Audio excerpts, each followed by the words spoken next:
Habib Ahmad, demi Allah, kalau satu Indonesia takut dengan kepulangan makhluk yang satu ini, ada apa dengan kalian? Ada apa? Kalau ada orang yang tidak siap dengan kepulangan imam besar, ini yang ngomong orang Arab, ada apa dengan Indonesia? Ada apa?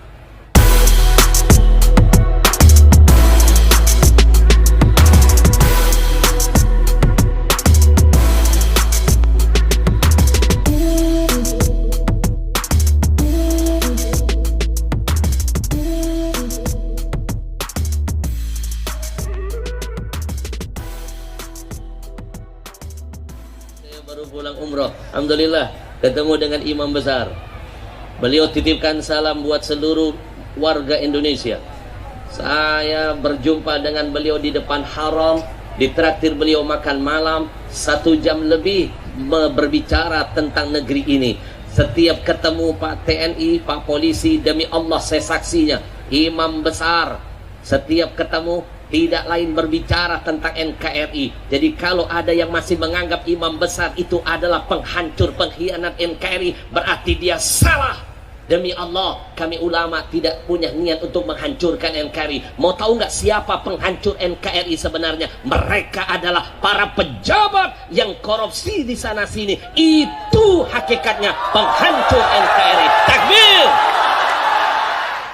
Kalau satu orang korupsinya ratusan miliar pejabat, mau jadi apa nasib NKRI ini?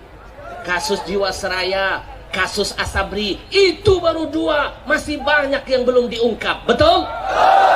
Itulah sebenarnya yang harus dimusuhi, dibenci dan dicurigai. Demi Allah, kami ulama, mau korupsi apa? Kadang-kadang amplop sering ketukar. Panitia tolong jangan terulang lagi. Nggih. Saya meneteskan air mata. Demi Allah, saya makin cinta dengan imam besar. Nih saya bocorin nih. Nih gara-gara saya sering ziarah ke imam besar. Saya sering ziarah ke imam besar. Saya ziarah karena cinta. 1, karena beliau adalah cucunya Nabi Muhammad. Tolong kalau nggak benar-benar ngaji yang benar, jangan main-main benci imam besar. Dalam tubuhnya ada darah Nabi kita Muhammad. Dalam kitab As-Sawa'iq, saya mau meneteskan air mata. Ada sebuah hadis Nabi pernah bersabda, siapa yang berbuat baik kepada anak cucuku, lalu anak cucuku belum mampu membalas kebaikannya di dunia, maka izinkan aku, kakeknya, akan menanti dia di hari kiamat. Aku yang akan membalas kebaikannya. Takbir! Paham gak maksud hadis ini? Berlaku sebaliknya. Jangan main-main yang suka ngobah-ngerobah wajah-wajah Habib Rizik. Jangan main-main yang suka menghina Habib Rizik di medsos. Kalian menghina cucu Nabi sama menghina Rasul kakeknya. Betul? Kalau dihubungkan berlaku hadis sebaliknya. Siapa yang berbuat kejahatan dengan anak cucuku, lalu anak cucuku tidak sempat membalas semua kejahatannya di dunia, maka dengarkan aku kakeknya akan membalas semua kejahatannya nanti pada hari kiamat. Kalau sudah Nabi yang marah begitu, kita mau cari pertolongan dari siapa? Nggih? Nggih? Lalu hadis yang selanjutnya di bawahnya saya baca dalam kitab itu, Nabi yang menjamin arba'atun, kata Nabi ada 4. Ana, saya, musyaffa'un lahum yaumal qiyamah. Ada 4 orang, saya pastikan kata Nabi, 4 orang ini aku yang akan langsung memberikan syafaat kepada mereka. Ternyata 4 orang itu ranking pertama adalah al-mukrim li dzurriyyati. Kata Nabi, orang yang pandai memuliakan keturunanku. Lalu bagaimana nasib orang yang menghina para habaib, yang gak ngakuin habaib, mimpi dapat syafaat dari kakeknya, mimpi. Maka kita doakan mereka-mereka yang belum dapat hidayah, dengan mudah mempermainkan foto imam besar. Siapa mereka? Siapa imam besar? Demi Allah, saya duduk dengan beliau menangis ketika ada orang Arab datang berziarah kepada beliau, orang yang punya pengaruh di sana. Orang Mekah ini berkata, Habib Ahmad, bodoh kalian Indonesia mengorbankan orang hebat seperti ini, bodoh. Kami senang dengan datangnya orang begini. Bukan cuma ahli ibadah, alim orangnya, tawadu orangnya, cucu Rasul lagi. Kami bangga bertambah cucu Nabi di negeri kami. Dulu pernah terjadi pembantaian, cucu Nabi diusir dari negeri ini. Sekarang mereka satu persatu pulang. Kami bangga. Habib Ahmad, demi Allah, kalau satu Indonesia takut dengan kepulangan makhluk yang satu ini, ada apa dengan kalian? Ada apa? Kalau ada orang yang tidak siap dengan kepulangan imam besar, ini yang ngomong orang Arab, ada apa dengan Indonesia? Ada apa? Kalau pulangnya satu orang ini membuat Indonesia jadi getar, membuat semuanya jadi ketakutan, ada apa? Orang Arab itu sendiri menjawab, kalau begini ada rasa ketakutan, demi Allah ada kejahatan yang sedang mereka sembunyikan. Yang cuma berani lawan kejahatan cuma makhluk yang satu ini. Takbir.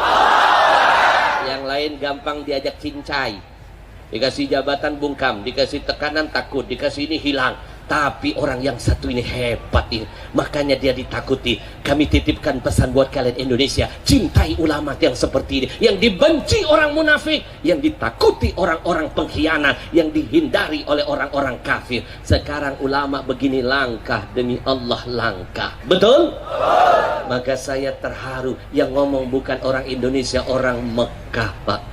Dia bilang kalau satu Indonesia ada yang takut imam besar pulang, demi Allah ada kejahatan yang sedang mereka tutupi dan mereka sembunyikan. Kita doakan imam besar, mudah-mudahan dijaga Allah, dipanjangkan umurnya.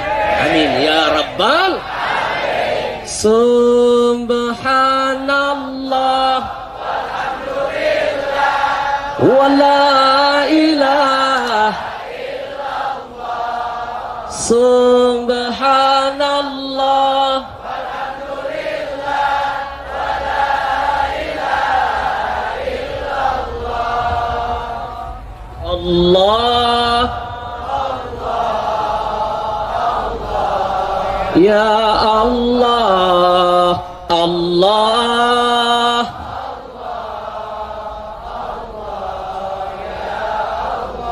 Bapak Ibu, saya ada pesan tadi dari panitia, guru kita Buya Qurtubi, pimpinan FPI Banten. Beliau titip pesan, maka bersyukur kalau ada yang ngingetin begini. Kalau iman tapi nggak ada amal, nggak sempurna. Innalladzina amanu wa amilus solihat. Kalau cuma iman tapi nggak ada amal, maka imannya tidak akan indah di sisi Allah. Biar makin berkah, kita gelar sorban, kita sisihkan, jadikan titipan ini menjadi jalan untuk membantu kegiatan FPI. Masya Allah, banjir apapun FPI lebih dulu datang loh Pak. Saya geli loh, ada TV kok alergi banget dengan FPI. Ketika dia lagi berkunjung memantau banjir, ternyata keduluan FPI sudah datang bantu jamaah. Orang Cina pun ditolong, orang non muslim pun. Apa ini bukan Pancasilais? Begitu sedang syuting, ada FPI berdiri di belakang, saking takutnya dengan tulisan FPI, dia suruh reporternya bergeser. Ada penyakit kebencian dalam hatinya. Betul? Padahal Masya Allah Pak, mereka ini nggak ada sponsor loh Pak, nggak ada dana-dana CSR loh, dananya dari umat untuk umat dan mengalir langsung tepat ke sasaran. Tidak ada korupsi, bahkan imam besarnya kadang-kadang mengeluarkan dana dari kantongnya. Betul? Maka ini tugas kita. Apa yang mereka perjuangkan, bantu korban-korban bencana, ini tugas kita. Jangan biarkan mereka sendirian berjuang di jalan Allah. Kalau kita tidak berani menumpas kejahatan, paling tidak uang kita, harta kita akan berbicara di hadapan Allah, menjadi saksi bahwa kita pun mujahid di jalan Allah. Insya Allah.